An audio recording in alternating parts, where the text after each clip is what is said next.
할렐루야. 오늘 하루도 주님의 은혜가 함께하는 귀한 성 토요일이 되시기를 바랍니다. 야곱의 삶을 보면 한마디로 참 반전의 인생입니다. 야곱이 아버지의 품을 떠날 때는 호롤단신으로 요즘 우리말로 하면 개나리 보찜 하나 가지고 외삼촌 집을 향하여 갑니다. 아무것도 없습니다.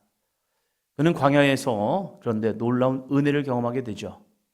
하나님을 만나게 됩니다. 우리의 인생에도 때로는 우리가 모든 걸 다 잃어버렸네, 아무것도 없네 라고 할 수 있습니다. 그러나 하나님과 함께 한다면 그의 인생은 복 있는 인생이 될 줄로 믿습니다. 형이 자기를 죽일 것 같아서 부모님들이 그를 피신시켜서 도망치던 길에서 하나님을 만날 때에 그의 인생은 드디어 역전의 인생을 살아갑니다. 우리의 신앙도 마찬가지죠. 우리의 신앙 속에서도 어떠한 문제를 만날 때에 그 문제 앞에서 두려워 떨고 염려하고 근심하는 것이 아니라 그 모든 문제를 해결해 주실 하나님을 의지하며 주님께 더 가까이 나아가는 삶이 되시기를 바랍니다. 야곱이 잠깨어 일어나서 그곳을 하나님의 집이라 하고 그곳에서 자신의 서원을 하나님께 올려드리죠. 하나님, 내가 이제 아무것도 없이 갔다 오지만 하나님의 약속대로 나를 안전하게 하시고 나에게 이루시면 그 가운데서 이곳에 하나님의 거룩한 제단을 쌓고 나에게 주신 소득 가운데 10분의 1을 가지고 하나님께 영광을 돌리겠습니다. 그런데 하나님은 이 모든 것을 다 채워주시는 은혜를 경험하게 됩니다. 자기가 아버지를 속여서 외삼촌 집에 갔을 때에 외삼촌은 또 자기를 속이게 되죠. 속임의 연속이지만 그 속임 가운데 실패가 아니라 이 야곱의 삶을 한마디로 말하면 30장 43절 마지막 절이죠. 40장 43절 30장 43절 같이 읽습니다. 이에 그 사람이 매우 번창하여 양떼와 노비와 낙타와 나귀가 많았더라. 아멘. 이에 그 사람이 야곱이 매우 번창하여 양떼, 노비, 낙타, 나귀, 그 당시에 있어서 모든 산업이죠. 이 야곱이 했던 모든 일, 야곱이 했던 모든 손길, 그가 닿는 모든 것마다 하나님의 형통케 하심을 통하여서 매우 번창하게 되었다라고 말합니다. 이러한 모습을 통하여서 누군가는 이렇게 말할 수 있습니다. 야곱이 수완이 좋고 대단한 능력이 있나 보다. 그래서 야곱은 하는 일마다 잘 돼. 이렇게 누군가는 얘기할 것 같아요. 왜? 진짜 야곱이 라반의 집에 오는 순간 이 라반의 집에 놀라운 변화가 이루어졌습니다. 30절이요. 30장 30절. 내가 오기 전에는 외삼촌의 소유가 적더니 번창하여 때를 이루었으니 내 발이 이르는 곳마다 여호와께서 외삼촌에게 복을 주셨나이다. 그러나 나는 언제나 내 집을 세우리까. 아멘. 이 야곱이 라반의 집에 오기 전에는 그렇게 이 외삼촌의 집이 부하지 않았습니다. 소유가 적었다고 이야기하죠. 그래서 딸들도 일을 합니다. 이게 무슨 말입니까? 그냥 가족들끼리 양을 치는 그 정도의 수준인 거예요. 시골에서 자라면서 어떤 집들은 늘 일꾼을 씁니다. 그리고 이양기를 사가지고 모를 심어요. 그러나 어떤 집들은 농터가 적으니까 그냥 가족들끼리 모여서 모도 심고 합니다. 저희 집이 그랬어요.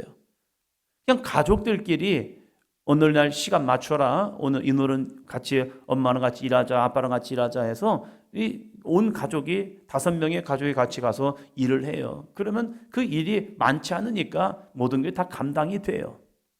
그러나 어떤 집들은 좀 농터가 많으니까 사람들을 쓰지 아니하면 일을 할 수 없는 상황이에요. 그러니까 많은 사람들이 모여서 같이 일을 하죠. 라반의 집도 딸들이 이 양을 치러 갔다는 것은 그만큼 양은 적지만 일손이 필요하니까 딸들마저도 목동에 일을 합니다. 이 당시에 딸을 목동으로 쓰는 경우는 흔치 않습니다. 왜 그러냐면 위험 노출이 있기 때문에 그래요. 그럼에도 불구하고 라헬이 양을 치는 그런 모습을 보면 이 소유가 그렇게 많지 않았고 또 이 라헬이 쳤던 양 개수는 그렇게 많지 않단 말이에요. 그러한 가정 속에서 이제 야곱이 오니까 그가 가는 곳마다 이 야곱의 발이 이르는 곳마다 여호와께서 외삼촌에게 복을 주셨다는 거예요. 그만큼 번성하게 된 겁니다. 여러분, 야곱이 잘나서요? 야곱이 능력이 있어서요? 야곱이 대단해서요? 수완이 좋아서요? 아니라는 거예요. 우리는 알고 있죠. 이 야곱이 왜 이렇게 그가 하는 일마다 잘 되었을까? 한 가지 이유. 그것은 복의 근원 되신 하나님께서 야곱과 함께 하셨기 때문입니다. 우리는 복을 쫓아가죠. 그래서 무엇을 해야 복이 될까? 이것을 하면 복이 될까? 저것을 하면 복이 될까? 그러면서 안 되면 시대를 탓하기도 합니다. 지금이요. 코로나 이후에 또 갑자기 중동전쟁이 일어나서 이러한 상황과 형편 때문에 안 돼요. 우리의 이 여건을 보니까 위치가 좋지 않아요. 하면서 여러 가지 탓을 합니다. 사람들 탓을 하는 경우도 있죠. 내가 만난 사람들을 보니까 이 사람들이 성실하지 못해서 내 일을 잘 못해줘서 그런 것 같아요. 하면서 모든 상황을 탓하는 경우도 있어요. 시대의 흐름, 상황, 형편, 여건들 이야기하면서 실패의 원인을 이야기합니다.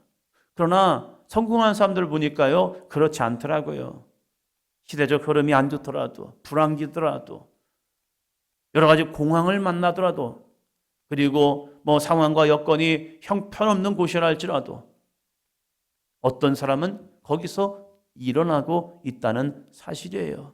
아무리 좋은 위치와 환경을 만들어줘도 안 되는 사람이 있는 반면에 어떤 사람은 돼요. 백종원 이 대표가 나와서 청문회에 나와서 이런 말을 하더라고요. 같은 사업장인데 어떤 사업장은 똑같은 프랜차이즈를 가지고 들어갔는데 어떤 사업장은 됩니다. 그래서 이만큼의 실적을 올립니다. 그러나 어떤 사업장은 잘 안 됩니다. 그 이유를 우리가 분석해 봤습니다. 이들이 왜 이렇게 안 되느냐 해야죠. 하니까. 그래서 보니까 특징들이 있었습니다. 똑같은 재료와 똑같은 물자를 가지고 데워줘가지고 하는데 어떤 사람은 프랜차이즈를 가지고 오면 그냥 프랜차이즈를 가지고 왔으니까 그러니까 잘 되겠지 하면서 이 주인은 신경을 안 써버리는 거예요. 그리고 어떤 사업장을 보니까 주인들이 와서 사업자들이 와서 열심히 노력을 하더라. 우리가 가르쳐준 대로 무던히 애쓰고 그리고 여러 가지 환경과 상황을 살피면서 열심히 하더라. 그러니까 되더라. 아무리 좋은 프랜차이즈를 가지고 들어가도 이들이 어떠한 마음을 가지고 하느냐에서 달려있더라 하면서 그 얘기를 하는 거예요. 그렇구나. 세상의 이치도 그런데 믿음의 이치도 마찬가지 아닌가. 우리가 아무리 애쓰고 노력한다 해도 하나님이 함께하지 아니하면 그 인생은 실패의 인생이 될 수 있습니다. 그러나 놀라운 것은 이 야곱이 이렇게 라반의 집을 풍성케 한 이유가 무엇이냐 이거죠. 그것은 하나님의 약속의 말씀을 붙들고 그가 단순히 벳엘에서만 하나님이 여기 계시거늘 여호와께서 여기 계시거늘 이것이 그 장소에서만 함께한 것이 아니라 약속의 말씀을 붙들고 내가 어디를 가든지 내가 무엇을 하든지 내가 무엇을 만지든지 내가 무엇을 돌보든지 여호와께서 이곳에 함께하여 주시옵소서. 그는 기도했겠죠. 하나님, 이 양들을 축복해 주세요. 이 낙타를 축복해 주세요. 이들을 축복해 주세요. 이 노비들을 축복해 주세요. 그래서 이들이 하는 것이 이들이 열심히 이렇게 움직이는 것이 수고하는 것이 귀한 열매가 맺게 하여 주시옵소서. 그것을 누구에게요? 하나님께요. 그러나 하나님을 알지 못하는 자들은 그냥 야곱이 대단해서라고 받겠지만 야곱은 고백을 할 거예요. 여호와께서 나와 함께 하심으로.